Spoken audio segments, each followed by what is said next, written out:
नमस्कार।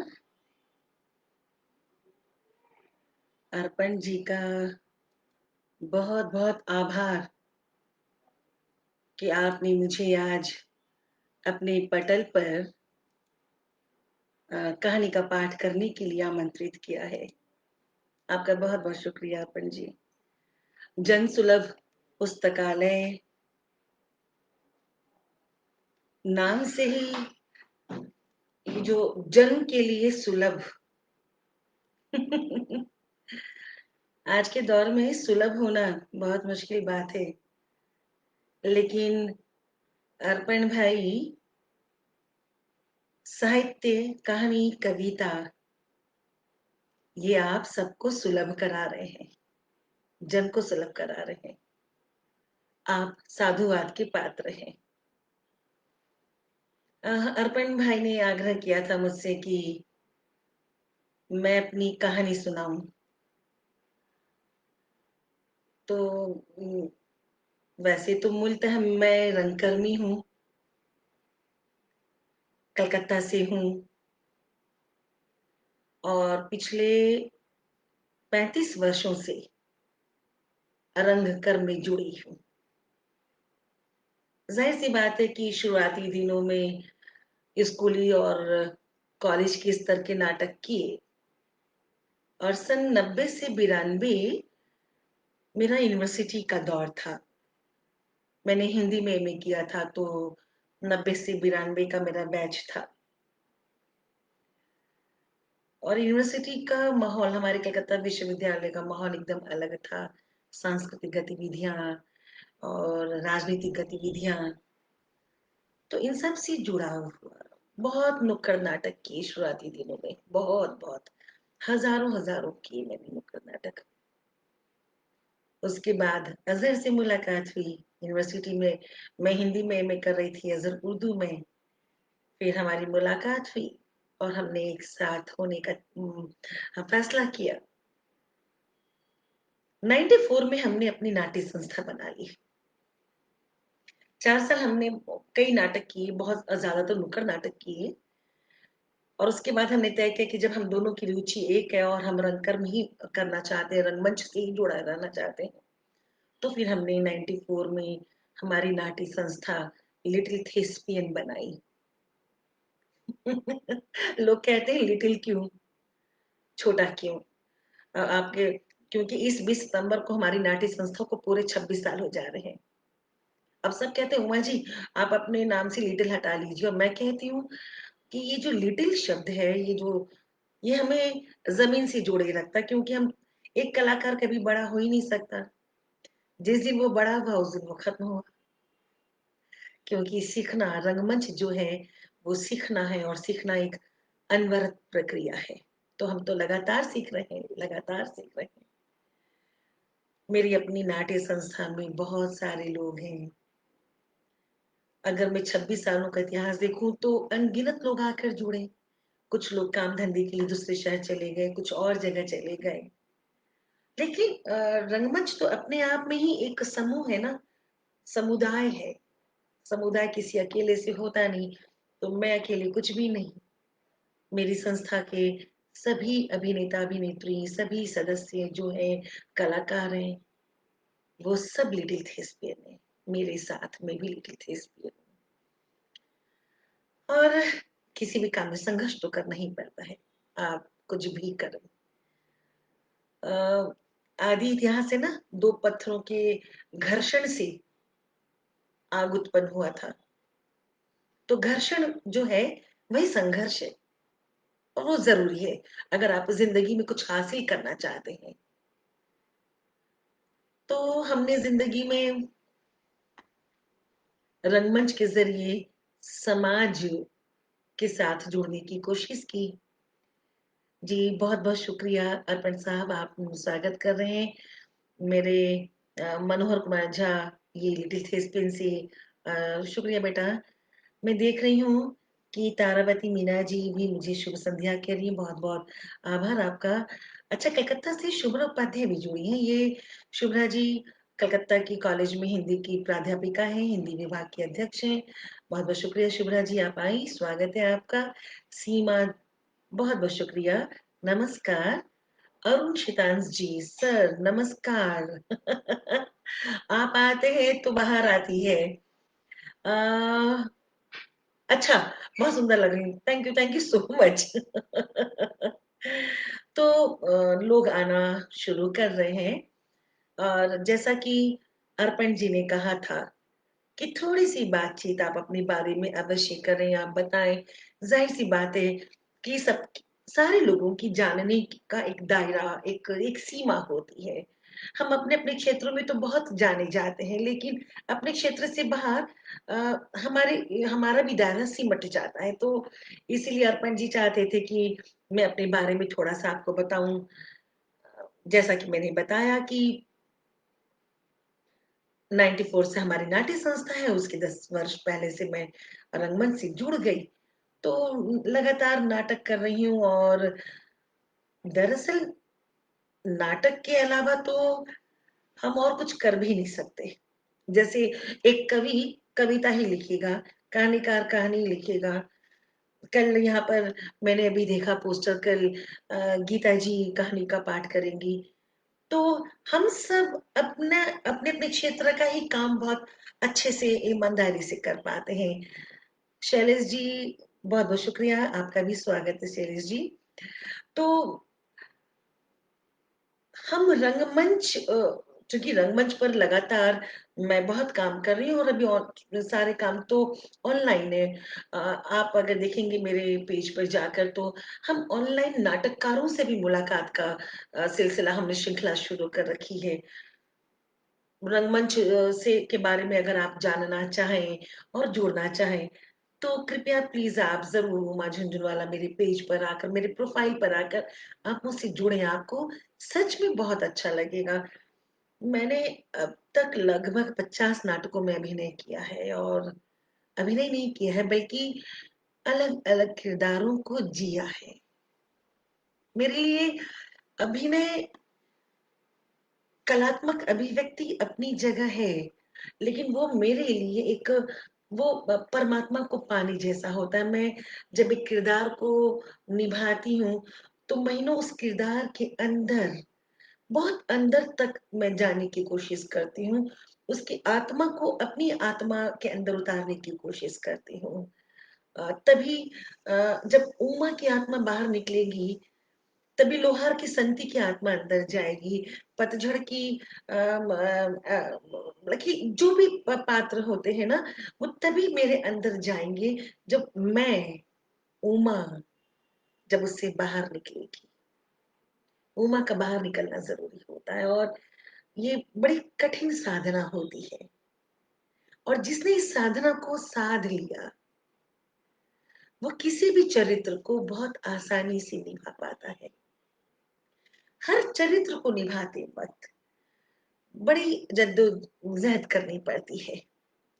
यतीश कुमार इतने ऊर्जावान, इतने निष्ठावान व्यक्ति हैं, यूँ तो इंजीनियरिंग करके और यहाँ पर एक ब्रिथवेट संस्था के बहुत बड़े ऊँचे ओहदे पर हैं, सीएमडी हैं, लेकिन साहित्य से जो इनका जुड़ाव है, वो अद्भुत है। यतीश अच्छा वो लिख रहे हैं कि आपकी ऊर्जा देखकर मैं हैरान रहता हूँ। यतीश भाई मैं कहने जा रही थी कि आपकी ऊर्जा देखकर मैं हैरान रहती हूँ। आप तो हमारी कलकत्ता की शान हैं यतीश भाई। अच्छे-अच्छे लोग आके जुड़ रहे हैं, मुझे अच्छा लग रहा है। तो जब मैं अपने किरदार को जीने की बात बता रही थी। हाँ, बिल्कुल सही कहा आपने शुभ्रा, जब मैं था तब हरी नहीं। क्योंकि एक मयान में 2 तलवारें नहीं समा सकती और अभिनय ठीक इसी का नाम है। जब एक चरित्र को आपको जीना होता है, तो आपको सबसे पहले अपने शरीर से अपने चरित्र को बाहर करना होता है। तो चलिए बातें हम कर रहे हैं। ये देखिए अमर्त्य भट्टाचार्य ये भी मेरा बच्चा, हमारी संस्था का बहुत बेहतरीन एक्टर ये भी जुड़ा। मनोहर ये सारे बच्चे बहुत मेहनती बच्चे हैं। तो आइए मैं आपको कहानी सुनाना शुरू करती हूँ जिस काम के लिए आई हूँ क्योंकि रंगमंच तो ऐसा विषय है मेरा कि अ, किताबी बातें मैं बिल्कुल नहीं करना चाहती, क्योंकि जब आप ना यूट्यूब देखकर खाना बनाएंगे तो खाना आपका गड़बड़ बनता है। आप खुद जब तक व्यवहारिक तौर पर कई बार उस पर उसको नहीं आजमा लेते हैं ना अपने तरीके से, अगर आप बार बार यूट्यूब देखकर खाना बनाएंगे तो कभी भी खाना अच्छा नहीं बनेगा। आप देखें जरूर और आप सीखें और फिर उसको आपको अपने मन से अपने तरीके से बनाना होता है। जी तारावती जी, आत्मा का यह एकाकार ही जीवंत बनाता है किसी भी चरित्र को। बिल्कुल सही। तो इसलिए रंगमंच पर जब मैं बात करती हूँ तो मैं बिल्कुल किताबी बात नहीं करती, ना मैं ब्रेख्त की बात करती, ना मैं सलवस्की की बात करती, मैं किसी की भी बात नहीं करती। मैं सिर्फ उस व्यवहार की बात करती हूँ जिसे हम जीते हैं। जब हम फ्लोर पर आते हैं, जब हम रिहर्सल करते हैं, जब हम नाटक पढ़ते हैं, जब हम नाटककार से बात करते हैं, जब हम अभिनेता से बात करते हैं, जब हम निर्देशक से बात करते हैं, उस वक्त जो चीजें निकल कर आती है उसे हम जीते हैं और हम उसी की बात करते हैं। तो रंगमंच पर अगर मैं बोलती चली जाऊंगी तो फिर मुझे यकीन है कि आज का कहानी पाठ रह जाएगा। तो मैं इस बात को यही विराम देते हुए कहानी का पाठ शुरू करती हूँ। ये कहानी नानी शीर्षक है। अ, आधुनिक साहित्य में मैंने पहली बार ये कहानी भेजी और संपादक इसके आशीष जी हैं। तो कुछ दिन बाद मेरे पास मेल आ गया, उनका फोन आया कि उमा जी आपकी कहानी स्वीकृत कर ली गई। तो एक रचनाकार को खुशी मिल जाती है कि हाँ उसकी कहानी स्वीकृत हो गई। मैंने अब तक कुल 11 कहानियां लिखी और 11 की 11 कहानियां चाहे वो हंस पत्रिका हो, वागर्थ हो, आजकल हो, सभी पत्रिकाओं में, फिर ये साहित्य सुषमा हो, सभी पत्रिकाओं में छपी है। अ, सबका स्नेह मिलता है। कहानियां पढ़ने के बाद लोगों के फोन आते हैं तो बहुत अच्छा लगता है। तो चलिए। अच्छा विभा जी, विभा रानी जी, आप केवल थिएटर नहीं करती, आप कविताएं भी उतना ही अच्छा लिखती हैं और प्रस्तुत करती हैं। शुक्रिया विभा जी। हम सब एक ही नैया के सवार हैं। तो आइए हम कहानी शुरू करते हैं। कहानी का शीर्षक है नानी। फोन की घंटी घनघनाकर बज उठी। नाना जी नहीं रहे। नरेंद्र भाई की आवाज थी। नाना जी के देहांत की खबर पर कविता को हैरानी नहीं हुई और दुख भी नहीं। नाना जी खुद भी उकता चुके थे अपनी जिंदगी से। उनकी रगों में खून की जगह चिड़चिड़ाहट बहने लगी थी, जैसे पिछले 4 सालों से बिस्तर पर पड़े थे। शरीर का निचला हिस्सा बिल्कुल निर्जीव हो चुका था। लकवे ने सिर्फ उनकी चहल पहली नहीं छीनी थी, हरकत और जीजी विशा को भी समाप्त कर दिया था। बिस्तर पर ही सारे काम करने पड़ते थे। नानी ही उनका सारा काम करती थी। नर्स से काम करवाना उनको बिल्कुल पसंद नहीं था। एक बार कविता ने उन्हें नर्स रखने के फायदे बताए तो उन्होंने जवाब दिया था, बेटा पराई औरत उनके बदन को क्यों छुएगी? हाँ, फिर सावित्री ने भी तो अपने बीमार पति की सेवा की थी और यम से उन्हें वापस छीन कर ले आई थी। नानी ने फिर बड़ी सहजता से कहा, बेटा मर्द जात का क्या, मरते मरते भी पराई स्त्री के स्पर्श में सुख की अनुभूति कर सकता है, इसलिए ऐसी नौबत ही नहीं आनी देनी चाहिए। कविता ने कहा, नानी आप भी कमाल करती हैं, इस बुढ़ापे में भी नाना पर शक। अरे नहीं बेटा, उन पर शक करके नरक में थोड़े ही जाना है। पर मर्दों को भौरा बनकर अलग अलग फूलों का रसापान करने की प्रवृत्ति ईश्वर से ही मिली है। नानी ने कहा। मतलब? कविता अचंभित हुई ये सुनकर। नानी की सारी उम्र गीता पुराण आदि पढ़ने में गुजरी थी, इसलिए बात बात पर वो इनसे उदाहरण बहुत दिया करती थी। जीवन पद्धति से संबंधित सारे मुहावरे और लोकोक्तियां उनकी जुबान से यूं सरसराते थे जैसे पत्तों पर से ओस की बूंदें। अरे कृष्ण भगवान की हम पूजा करते हैं ना, उन्हीं इन्हीं से इन मर्दों को रासलीला रचाने का अधिकार विरासत में मिला है। नानी के तर्क से लगा कि पुरुषों की इन चारित्रिक विशेषताओं का मूल स्रोत द्वारिका नाथ की नाभि ही है। व्यवहारिक तौर पर कोई भी स्त्री अपने पति की लाख अच्छाइयों के बावजूद उसकी रासलीला को बर्दाश्त नहीं कर सकती, कम से कम मैं तो नहीं। कविता मन ही मन सोच रही थी। अचानक फिर फोन की घंटी बज उठी। अरे तुम कितनी देर में पहुंच रही हो? दूसरी तरफ से कविता की मां की आवाज थी। कविता की तंद्रा जैसे टूटी। हड़बड़ाते हुए कहा, बस अभी 10 मिनट में पहुंच रही हूं मां। ब्रिज को ऑफिस में फोन कर सीधे ननिहाल पहुंचने को कहकर कविता जब वहां पहुंची तो उधर का नजारा कुछ और ही था। रस्म के अनुसार नानी से जब चूड़ियां तोड़ने को कहा गया तो उन्होंने साफ साफ इनकार कर दिया। तुम्हारे बापू से मेरा केवल तन का संबंध नहीं था, आत्मा का संबंध था, और आत्मा कभी नहीं मरती। शांत निश्चल भाव से नानी ने कहा और नाना के कमरे में चली गई। जब नाना जी जीवित थे तो उनके कमरे में किसी को जाने की इजाजत नहीं थी। उनके कमरे की दहलीज किसी देश की सीमा रेखा जैसी थी जिसे उनकी अनुमति के बगैर कोई पार नहीं कर सकता था। जब वह घर में होते तब या तो अपने कमरे में बने छोटे से पूजा घर में देवी की साधना में लीन रहते या फिर होम्योपैथ की किसी दवा को बनाने में मग्न। इसलिए आवश्यकता पड़ने पर सिर्फ नानी ही उस सीमा रेखा को पार कर सकती थी। उनकी अनुपस्थिति में उनके कमरे में किसी के दाखिल होने का तो कोई प्रश्न ही नहीं उठता था। जब नाना लकवा के शिकार हुए तो उनकी चिड़चिड़ाहट के कारण उस कमरे की तरफ घर के लोगों ने ताकना भी बंद कर दिया। जैसे कोई एक अनदिखा सा बोर्ड लग गया हो वहां पर, जिस पर लिखा हो प्रवेश निषेध, आगे जाना मना। जैसे जैसे वक्त गुजरता गया उनकी चिड़चिड़ाहट बढ़ती गई और इस अनदिखे से बोर्ड के अक्षर भी जैसे बड़े होते गए। लोगों ने कमरे के आसपास फटकना छोड़ दिया। बाद के दिनों में लगने लगा कि जैसे किसी ने मीलों पहले ही ये बोर्ड रख दिया हो।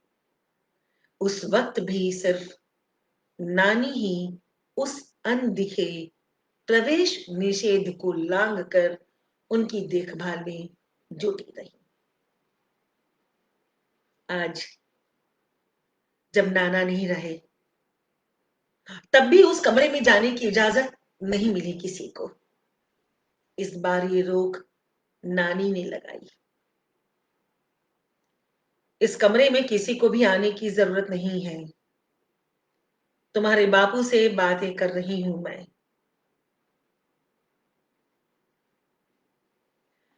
नानी नाना जी के कमरे में ही रहने लगी हर वक्त।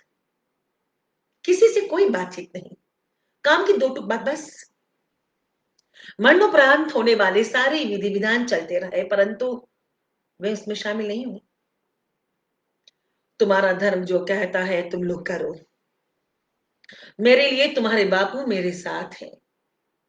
उनके साथ इस कमरे में रहकर मैं अपना धर्म पूरा कर रही हूं। उनके इन शब्दों ने सबको परेशान कर दिया। सभी चिंतित हो उठे कि कहीं उनका मानसिक संतुलन तो नहीं बिगड़ रहा।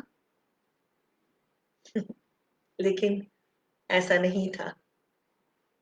उनके जितना सहज इस घर में और कोई नहीं था।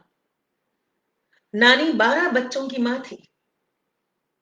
3 बच्चे इस दुनिया में नहीं आ पाए थे। बाकी 9 बच्चों में 2 लड़के और 7 लड़कियां। संयुक्त परिवार की परिभाषा का सही विश्लेषण सिर्फ ननिहाल आकर किया जा सकता था। नानी, मैंने डॉक्टर से अपॉइंटमेंट लिया है, वह भी आने वाला है आपके रेगुलर चेकअप के लिए।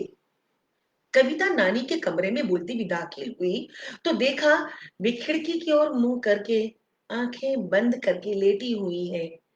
उनके चेहरे से जैसे नूर टपक रहा था। अपनी 7 बेटियों के 24 और दोनों लड़कों के 6 बच्चों में वे सबसे ज्यादा कविता को चाहती थी, क्योंकि कविता उन्हें अक्सर साहित्य की किताबों से कहानी और कविताएं सुनाया करती थी और वे बड़ा रस लेकर सुनती थी। एक बार कविता ने उन्हें शेखर एक जीवनी के दोनों भाग सुना डाले। इस उपन्यास को सुनकर उन्होंने कहा, असली गीता तो ये है, इसमें हमारे ही हृदय की बातें हैं। मुझे तो इस शेखर से हमदर्दी हो गई है बेटा। इस पर कविता ने उनसे पूछा था, नानी, आप प्रेम समझती हैं? जवाब में उन्होंने हौले से कविता के गाल को थपथपा दिया। उनके चेहरे पर उस स्मित मुस्कान का अर्थ लगा पाना कविता के लिए सहज नहीं था। नानी, आपने बताया नहीं। मुझे तेरी आंखों में नजर आता है प्रेम, और मैं तुझे समझती हूँ, तो इसका मतलब प्रेम समझती हूँ। कविता के माथे को चूमते हुए उन्होंने कहा। कविता की प्रेम कहानी को सबसे पहले नानी ने ही उसकी आंखों में पढ़ लिया था और उसका साथ दिया था अपने फैसले पर अडिग रहने के लिए। उन्होंने कहा, पता है, मेरा ब्याह तो 14 बरस की उम्र में ही हो गया था। जब मुझे पहली बार जो लड़का देखने आया था उसकी उम्र यही कोई 22-24 थी। तो मैंने अपनी माँ से कह दिया, उस बुड्ढे से मुझे शादी नहीं करनी, मुझसे 10 साल बड़ा है वो। घर में कोहराम मच गया था मेरी बात सुनकर। उस वक्त मेरे दिमाग में क्या था नहीं जानती बेटा, बस इतना पता था अपने से ज्यादा उम्र के आदमी से शादी नहीं करनी। सो नहीं किया, अपने फैसले पर अडिग रही। धीरे धीरे सब शांत हो गए। दरअसल लोग मजबूती के आगे झुक जाते हैं। धरती से घास को तोड़ना बड़ा सरल है, लेकिन किसी मजबूत वृक्ष को झुका पाना या उखाड़ पाना बहुत मुश्किल। अब कोई दम्भी व्यक्ति उस वृक्ष को काट भले ही दे। नानी की बातें बेमिसाल होती थी। नानी, आप उस जमाने में इतनी बोल्ड थी, तब आपने इतने सारे बच्चे कैसे पैदा कर दिए? कविता के इस प्रश्न पर नानी ने हंसते हुए कहा, अरे पगली, मुझे समझ में ही कहा था कि मैं मां बनने वाली हूं, और जब पता चलता तब तक बड़ी देर हो चुकी होती थी। अब 39 वर्ष की उम्र में 10 बच्चे जन चुकी थी। फिर यहाँ इतने बड़े परिवार में बच्चा किसकी गोद में पल रहा होता, मुझे कभी पता ही नहीं चला। नाना तो बड़े पूजा पाठ वाले हैं, बिल्कुल साधु संतों की तरह। तो फिर कविता हिचकिचा कर खामोश हो गई। उसे लगा नानी से इस तरह के सवाल उसे नहीं करने चाहिए, शर्म लिहाज तो रखना ही चाहिए। मगर नानी इस प्रश्न का भी जवाब बड़ी सहजता से दे गई। बेटा, पेट की भूख के लिए हम खाते हैं, खाना खाते हैं ना? हुँ? और आध्यात्मिक भूख के लिए पूजा पाठ कर लेते हैं। रस की भूख शांत करने के लिए कविता, कहानी, उपन्यास पढ़ लेते हैं। हुँ? तो इंद्रियों की भूख के लिए भी तो कुछ करना होता है ना? हुँ? इंद्रियों की भूख? कविता हैरानी से दिखने लगी। हाँ, इंद्रियों की भूख। आंखें जब कुछ देखती हैं तो उसे छूने का मन करता है ना? हुँ? छूने पर उसे और करीब लाकर सूंघने का मन करता है। उसे टटोल कर सूंघने का, सुनने का मन करता है। हुँ? और फिर उसे चखने का मन करता है। हुँ। अब हर सजीव के पास इंद्रियां हैं, जानवर के पास भी, साधु संत के पास भी, मामूली से इंसान के पास भी। इस व्याख्या ने जाने कितने गूढ़ रहस्यों पर से पर्दा हटाया। कविता हतप्रभ थी। स्त्री पुरुष के संबंधों को नानी बड़ी सहजता से परिभाषित कर देती थी। उन्हें कभी किसी बात पर झगड़ते नहीं देखा था, किसी ने भी। जाने किस मिट्टी की थी। जब मन होता घर से बाहर निकल जाती, कभी किसी बेटी का हालचाल पूछने उसके ससुराल चली जाती, तो कभी किसी रिश्तेदार के यहाँ चली जाती, और कभी बेलूर मठ के मंदिर या फिर किसी और मंदिर। घंटों यूं ही बाहर गुजार कर आती और भूख लगने पर अपनी दो रोटियां खुद ही बनाकर खा लेती, किसी पर निर्भर नहीं। कुछ कहने पर कहती, कविता, खाना मेरे जीवन के लिए इतना महत्वपूर्ण नहीं है जिसके लिए मैं किसी के आश्रय हो जाऊं। मैं दुनियादारी के लिए नहीं बनी हूं बिटिया। नानी सच में दुनियादारी के लिए नहीं बनी थी। कविता नानी को निहारे जा रही थी। उनके चेहरे की झुर्रियां उनकी खूबसूरती को बढ़ा रही थी। पीले रंग की छापेदार साड़ी में उनका गोरा रंग स्वर्णिम हो रहा था। आंचल से ढका हुआ सर, बायां हाथ तकिए के नीचे और दाहिना पल्लू के अंदर। उस वक्त उन्हें देखकर लग रहा था जैसे गेरवा बादलों के में से सांझ का दमकता सूरज झांक रहा हो। काफी देर तक कविता जब कमरे से बाहर नहीं आई तो छोटी मामी ने कविता को आवाज लगाई। आवाज जैसे थोड़ी झल्लाई हुई थी। नानी ने करवट बदली तो कविता को सामने देखकर मुस्कुराई। क्या हुआ? बिगड़ी किस खातिर परेशान हो रही है? कविता को मामी का स्वर अच्छा नहीं लगा था, लेकिन सैयद के साथ मामी को आती हूँ का जवाब देकर नानी से डॉक्टर के लिए कहा तो उन्होंने कहा, डॉक्टर किस लिए? हाँ? अरे पगली, तू तो प्रेम समझती है ना? हाँ? फिर तू कैसे सबके बहकावे में आ गई? हम्म? मैं बिल्कुल ठीक हूँ। तो आ, मेरे पास बैठ। ब्रिज कैसा है? और दोनों बच्चे कहाँ हैं? ब्रिज और बच्चे दूसरे कमरे में है नानी। सबको आपकी बड़ी फिक्र हो रही है। अरे सबकी छोड़, तू इधर आ, बैठ मेरे पास आ। नानी कविता नानी की गोद में सर रखकर लेट गई। नानी धीरे धीरे उसके बालों में उंगलियां फेरते हुए कहने लगी, सुन बिटिया, आ इधर। तुझे ना तेरे नाना से जब पहली मुलाकात हुई थी ना, वो किस्सा सुनाती हूँ।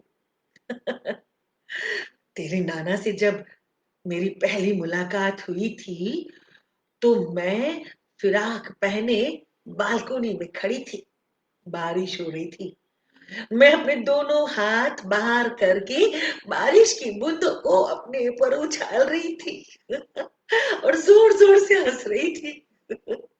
नीचे एक लड़का छतरी लिए बारिश से बचने के लिए खड़ा था। मैंने लड़कपन में यूं ही उससे कह दिया, ओ बुद्धू, बारिश में भीगोगे तभी तो मजा आएगा। मेरी बात सुनकर वो लड़का झेप गया और वहां से चला गया। फिर कुछ एक दिन बाद माँ ने कहा मुझे कि तुझे आज लड़के वाले आ रहे हैं देखने के लिए। तो जब मैंने उनसे पूछा क्यों, तो अम्मा ने कहा, क्यों क्या, यही नियम है, इसलिए आज कोई बदमाशी मत करना, नहीं तो तेरी नहीं मेरी शामत आ जाएगी। खबरदार कह देती हूँ अभी से। हाँ, आज जरा सी भी चू चापड़ की ना तो गंगा जी में तुझे फेंक कर आ जाऊंगी। मैंने हंसते हुए कहा, अम्मा आपको जो करना हो करना, मगर इस बार भी लड़का बुढ़ा हुआ तो आपका ही ब्याह करवा दूंगी उससे। हाँ हाँ। ये सुनते ही अम्मा बिगड़ गई बड़े जोरों से। फिर शाम को लड़के वाले आए। बापू मुझे पहले से ही आंखें तरेर के दिखा रहे थे बार बार। उस कमरे में जाने से पहले अम्मा ने मुझे बड़ी जोरों से चिकुटी काटी थी मेरी बाजू पर। नानी अपना दायां बाजू दिखाते हुए कहने लगी, ये देख, यहाँ पर एकदम लाल निशान उभर आया था। इसलिए मैं बहुत गुस्से में थी। सोच लिया था कि आज जो भी लड़का आया है ना तो उसका सर ही फोड़ दूंगी, फिर चाहे जो कुछ हो जाए मेरा। अब चाहे फिर अम्मा मुझे कुएं में फेंक दे या गंगा में। लेकिन जब कमरे में पहुंची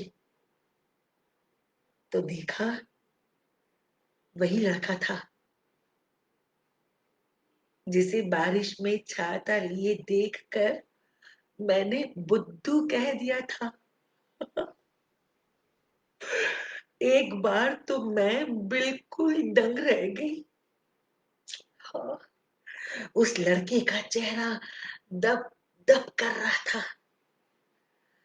हाँ बिटिया, शादी वादी तो नहीं समझ पाई, मगर उस लड़के को देखकर अच्छा लगा था कि ये लड़का मेरा राजकुमार दूल्हा होगा। मैं मंत्र मुग्ध सी शर्मीली लड़की जैसी बनी हुई थी। माँ बापू भी खुश कि आज मैंने एक अच्छी लड़की का धर्म निभाया। मुझे शायद उस दूसरी नजर में तेरे नाना से प्रेम हो गया था, कहकर नानी हंसने लगी। कविता को अपने प्रश्न का जवाब उनके चेहरे से टपकते प्रेम से मिल गया। हम लोग दरअसल पुरानी पीढ़ी के लोगों को देखकर समझ ही नहीं पाते कि प्रेम का सात्विक अर्थ इनके हृदय में ही वास करता है। नानी कहती जा रही थी, ये प्रेम मुझे बहुत बाद में समझ में आया। पहली रात को तेरे नाना ने मुझसे कहा, उस दिन जब तुमने मुझे बुद्धू कहा था तो सारी रात मैं सो नहीं पाया था। तुम्हारी हंसी लगातार मेरे कानों में गुंजती रही। फिर मैंने तुम्हारे घर के चक्कर लगाने शुरू कर दिए और सारी जानकारी पता कर लेने के बाद मैंने बाबूजी से कह दिया कि मैं शादी करूंगा तो इसी लड़की से। बाबूजी को भी इस रिश्ते से कोई एतराज नहीं था। अब तुम मेरी हो। तेरे नाना ने जिस तरह मेरा हाथ पकड़कर कहा था, तुम मेरी हो, मुझे उस वक्त लगा जैसे मंदिर में घंटियां बज उठी हो।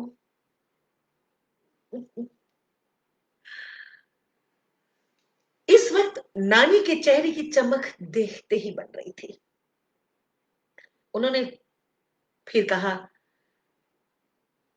तेरे नाना ने कहा तुम किसी राजकुमारी से कम नहीं हो रमा। रमा।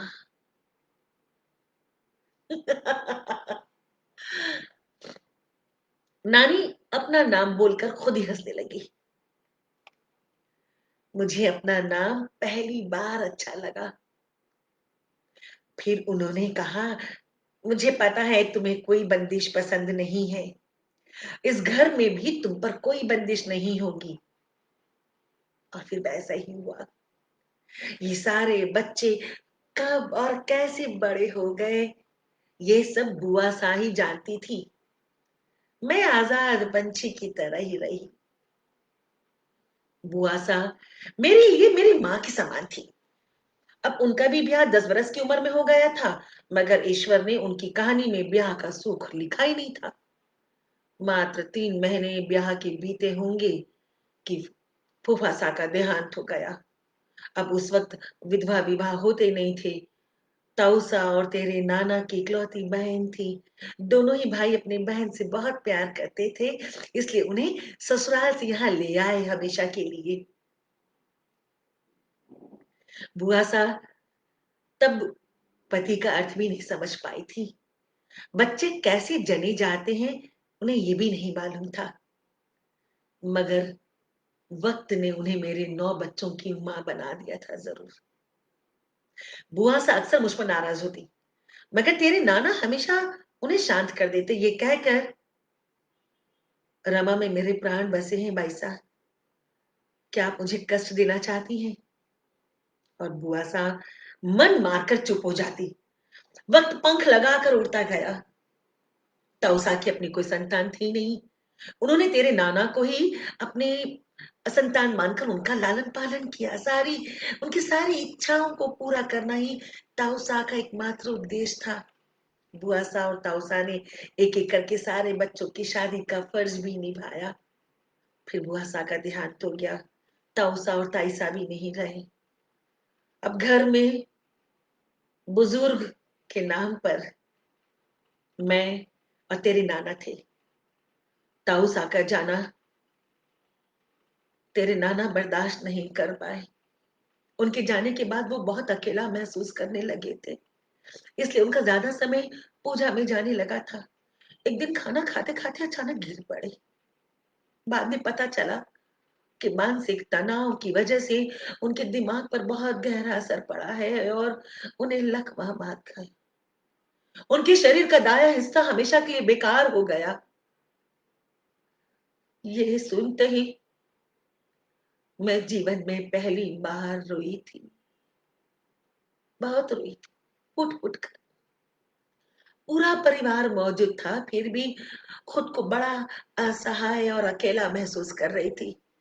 तेरे नाना ने मुझे इशारे से रोने के लिए मना कर दिया कि अगर मैं रोई तो उन्हें तकलीफ पहुंचेगी, और फिर मैंने रोना बंद कर दिया और उनके पास 24 घंटे घड़ी की तरह मौजूद रहने लगी।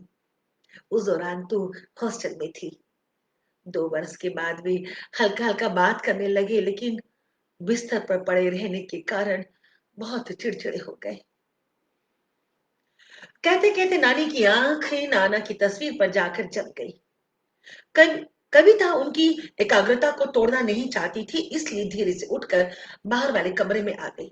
बाहर आते ही सब पूछने लगे, माँ डॉक्टर को दिखाने के लिए राजी हुई या नहीं?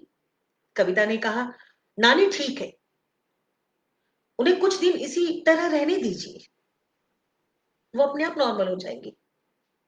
छोटी मामी ने कहा, तुम इतनी देर से उनके पास थी, क्या बातें हो रही थी, कुछ तो बता हमें। इस पर कविता की माँ ने कहा, भाभी आप क्या जानना चाहती हैं, सबको पता है, लेकिन अभी तो ये सब रहने दे।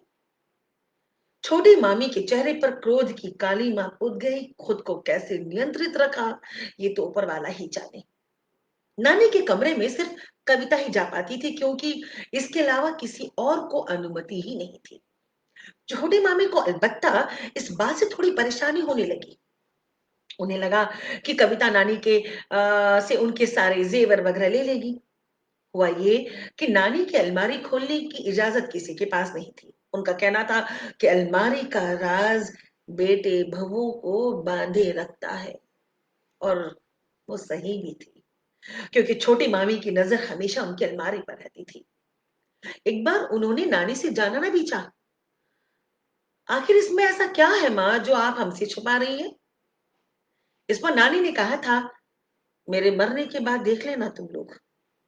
इसलिए छोटी मामी कविता पर नजर रखने लगी और किसी न किसी बहाने उसे बाहर बुला लेती जब भी कविता उनके कमरे में जाती। सब समझ रहे थे मामी की मंशा को, कविता भी समझ रही थी, लेकिन इस वक्त नानी को संभालना ज्यादा जरूरी था, इसीलिए सब खामोश रहे। नानी भी समझ गई थी शायद।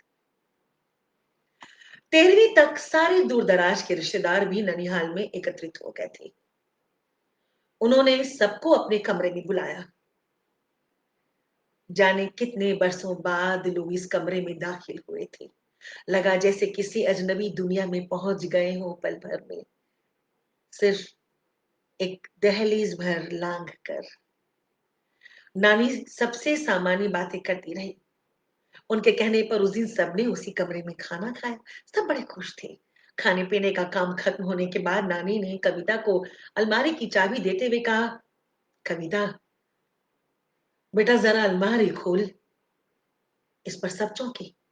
सबके सामने नानी अपनी अलमारी खोलने की बात जो कह रही थी, कविता भी हिचकिचा गई।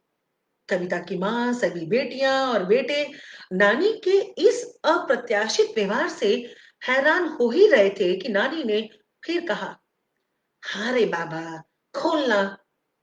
आज तुम्हारी नानी का पिटारा खोली जाए। हम सबके चेहरे देखकर नानी खिलखिलाकर हंसने लगी।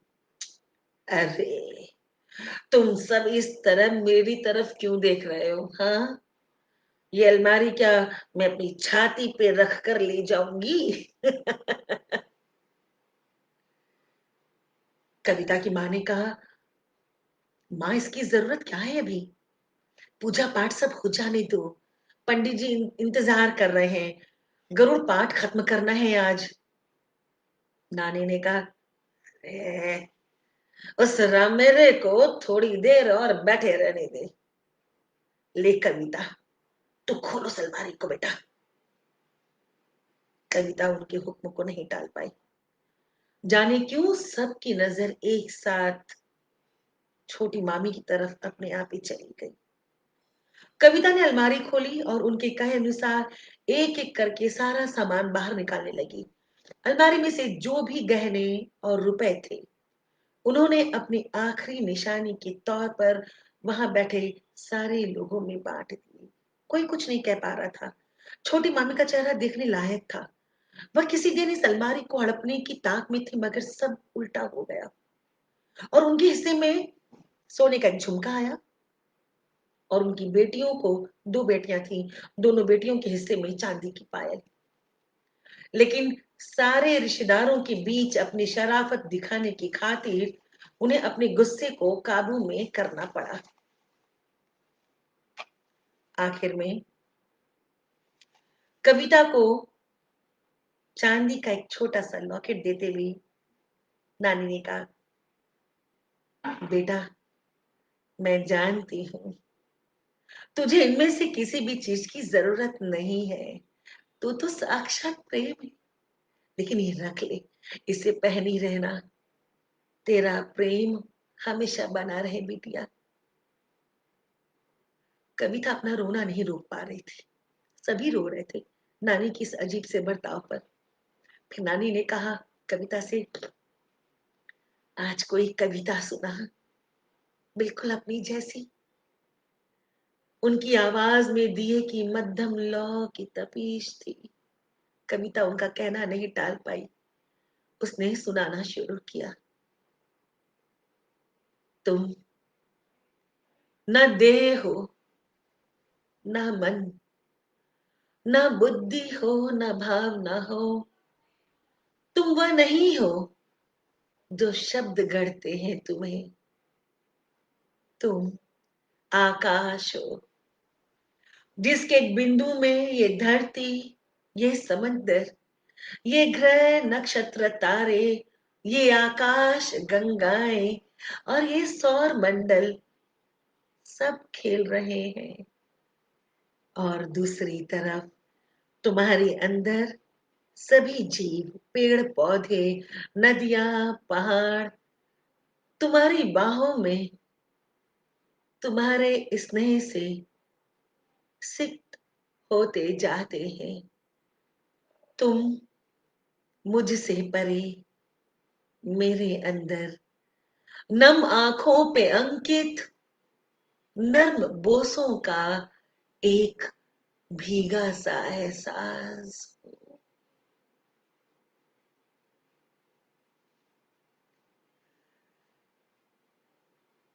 कविता सुनते सुनते नानी के कोरों से आकाश गंगा बहने लगी थी। सबने पहली बार नाना की अस्थियों को बहते हुए देखा। नानी को अब डॉक्टर की जरूरत नहीं थी। आहिस्ता आहिस्ता अपनी आंखें मूंद ली थी नानी ने।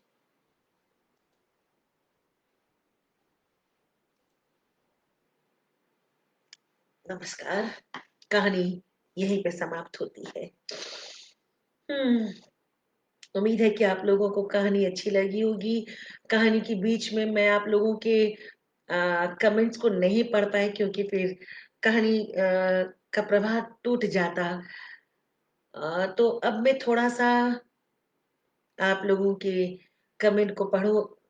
अ, इस कहानी से भी बाहर आ जाऊं। अ, अरुण शितांश जी ने लिखा, आपकी आवाज में गजब की खनक की। शुक्रिया अरुण जी। शैलेश जी ने लिखा, बहुत गजब का अंदाज बयां है आपका। शुक्रिया शैलेश जी। अनिला राखीचा जी ने हाथ भी जोड़ा, मुस्कुराई भी है, दिल भी भेजा है। शुभ्रा जी ने कहा, अद्भुत आवाज। शुक्रिया शुभ्रा।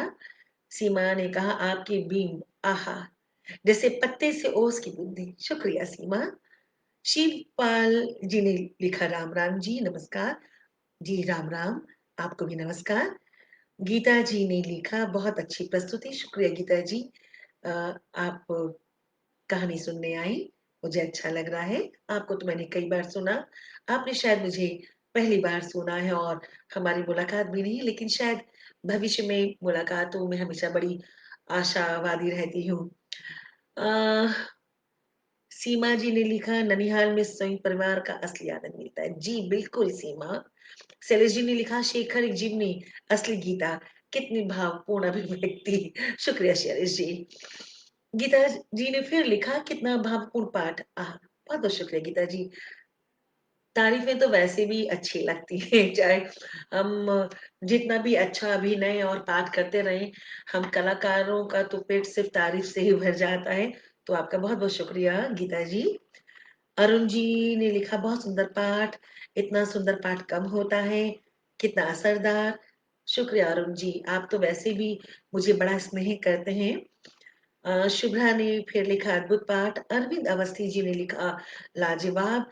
अरविंद जी बहुत बहुत शुक्रिया आपका। शैलेश जी ने लिखा, प्रेम का सात्विक अर्थ। जी, प्रेम का सात्विक अर्थ तो हम भूल ही गए। हम बहुत ऊपर ही ऊपर में खोजते हैं प्रेम को, और छोटी छोटी बातों में कैसे हमारा अहंकार हमारे सामने आ जाता है। हम जाने क्यों रूठ जाते, नहीं रूठना मनाना चलता, ये होना चाहिए। मैं तो बहुत रूठती हूँ, बात बात पे रूठती हूँ, और अगर मुझे मुश्किल मनाते भी नहीं, वो भी ना रूठ के बैठ जाते हैं और बोलते हैं।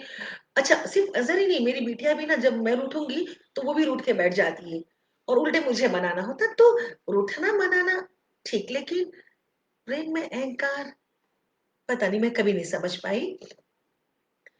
कल्पना झा, बेहतरीन पाठ। कल्पना, तुम बहुत अच्छी अभिनेत्री हो, तुमसे अच्छा पाठ मुझे नहीं पता कि मैं कर पाई। अनिला जी ने लिखा, आपके पाठ से शब्द तस्वीर में तब्दील हो गए हैं। कहानी तो रोचक है ही, और आपका पाठ अद्भुत है, अत्यंत भावनात्मक। शुक्रिया सखी, मुझे अच्छा लगा कि तुम आई और कहानी को सुना। बहुत बहुत स्नेह। हिना परवेज, इमेजरी पर्सोनिफाइड, मेरी छात्रा है और बरसों से मेरी छात्रा है। तो अपनी गुरु की तारीफ तो हर बच्चा करता है। थैंक यू हीना। कुसुम भट्ट जी ने लिखा, बहुत खूब, शुक्रिया कुसुम जी। कल्पना झा ने फिर लिखा, कमाल है। शुक्रिया प्यारी। लाजवाब पाठ दीदी लिखा, फिर से शुक्रिया कल्पना। जन सुलभ पुस्तकालय ने लिखा, बेहतरीन कहानी।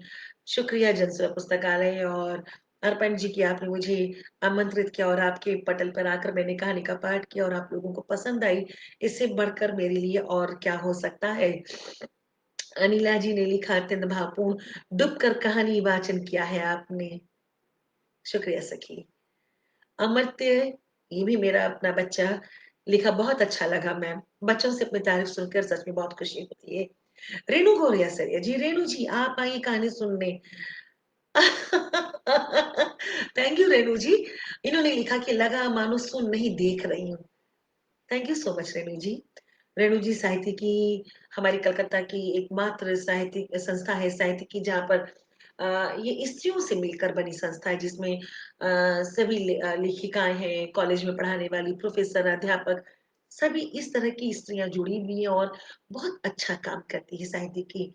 मैं भी इन्होंने मुझे भी जोड़ा, मुझे भी बड़ा मान सम्मान दिया है, तो मैं आभारी हूँ। अ, सरिता सिंह जी ने लिखा, बहुत अच्छी कहानी, शुक्रिया सरिता जी। सीमा सिंह ने लिखा, हो किसी दूसरी दुनिया में ले गई उमा जी, कमेंट करना भूल ही गई थी, यकीन कीजिए। ईयर प्लग लगाकर कमरे के कोने में बैठ गई थी, लग रहा था जैसे किसी उसी कमरे में बैठी हूँ नानी और कविता के साथ। बहुत बड़ी वाली फैन हूँ आपकी।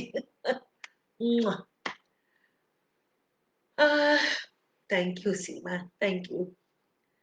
शैलेश गुप्ता जी, बहुत ही सरस प्रभावशाली पाठ, हार्दिक शुभकामनाएं। Shailesh ji, thank you so much. तो आप सब जुड़े हुए हैं और अभी भी मैं देख रही हूँ कि लाइव में मुझे लोग नजर आ रहे हैं। क्योंकि कौन कौन है ये नजर नहीं आ रहा, लेकिन आपकी टिप्पणियों से मैं बहुत समृद्ध हुई हूँ, एक कलाकार समृद्ध हुआ है। और ये जो लॉकडाउन जो बीच बीच में हमें खींच कर ले जाता है अवसाद में, ये ऑनलाइन एक्टिविटी और फिर आप श्रोताओं की प्रशंसा, आपके द्वारा मिली तारीफ हमें फिर से एक ऊर्जा से भर देती है। तो आप सबका बहुत बहुत शुक्रिया, बहुत बहुत आभार। चूंकि 7:52 हो रहे हैं, अर्पण जी मुझे अब आज्ञा दें, तो मैं इस सेशन को, इस सत्र को यहीं पर बंद करूं। आपकी प्रतीक्षा में हूँ। आप अगर यहाँ पे लिखें, इस ये वाली जो ऑनलाइन एक्टिविटी है ना, इसमें थोड़ी दिक्कत होती है। हमारी आदत क्या है कि हमें कोई बात करने वाला चाहिए होता है, साथ में कोई बात करने वाला बैठा होता है, तो एक उम्मीद बंधी होती है कि हम अकेले नहीं हैं। और अच्छा, कल्पना ने लिखा कि आपसे बहुत कुछ सीखने को मिलता है, आप जैसा पाठ करने में अभी बहुत देर है मुझे। कल्पना, मुझे याद है जब मैं तुम्हें प्रेसिडेंसी कॉलेज से पहली बार पकड़ कर लाई थी सुलगते चिनार नाटक करवाने के लिए, अजहर के निर्देशन में। अजहर ने एक अरे क्या तो नाम, मैं नाम भूल रही हूँ, डेथ ऑफ ए हीरो उपन्यास का नाट्य रूपांतर किया था अजहर ने, सुलगते चिनार के नाम से। कश्मीर की समस्या पर, सच्ची घटना पर, सच्चे पात्रों के साथ ये नाटक लिखा था। और मैंने उसमें माँ की भूमिका की थी, और कल्पना ने सबसे पहले मंच पर अभिनय किया था, तो मेरे साथ किया था और शानदार अभिनय किया था कल्पना ने। उसके बाद कल्पना ने मेरे साथ कई नाटकों में काम किया, सुलगते चिनार के अलावा नमक की गुड़िया, लोहार। लोहार तो हमारा मतलब कि इतने शो किए हैं, इतने शो किए हैं, और कल्पना ने भी काफी शो किए। फिर रास्ते बदल जाते हैं, कल्पना रंगकर्मी में चली गई और ऊंची जगह, वहां भी उसने बहुत काम किया, उसे देखकर हमेशा खुशी होती है। तो जन सुलभ पुस्तकालय ने आभार लिख दिया है। इसको बंद करने से पहले सिर्फ बस वही कहना चाहती हूँ, ये अकेले में बातचीत करने में ना बड़ी दिक्कत होती, कोई समझ में नहीं आता। और हम कलाकारों को तो ना ये डिशुम डिशुम, कोई एक आदमी चाहिए लगातार बकबक करने वाला। लेकिन ये भी एक अच्छा तजुर्बा है। तो चलिए, आप सबका बहुत बहुत आभार। आपने कहानी सुनी, मुझे सुना, इतनी देर तक आपने मुझे सुना, इसके लिए आप सबका आभार, बहुत बहुत शुक्रिया। और अर्पण जी का और जन सुलभ नाम मुझे बहुत पसंद आया, जन सुलभ पुस्तकालय का एक बार फिर से बहुत बहुत शुक्रिया मुझे आमंत्रित करने के लिए। आप लोगों से फिर मुलाकात होगी, और मेरे प्रोफाइल पर आप लोगों के साथ लगातार मुलाकात होती रहेगी। Thank you Shubhra, thank you so much. आप सभी का बहुत-बहुत आभार।